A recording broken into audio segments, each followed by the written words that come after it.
خواجہ بندہ نواز رحمۃ اللہ علیہ فرماتے ہیں عشق کے 5 درجے بیان کیے گئے ہیں۔ پہلا شریعت یعنی جمال محبوب کی صفت سننا تاکہ شوق پیدا ہو۔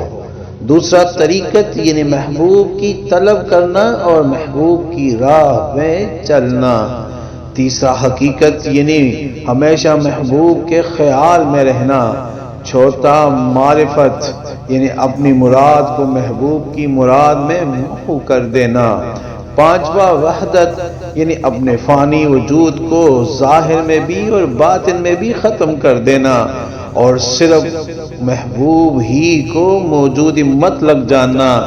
جب یہ 5 مراتب پورے ہو جائے تو کام ختم ہو جاتا ہے اور صرف محبوب کی عشق باقی رہتا ہے۔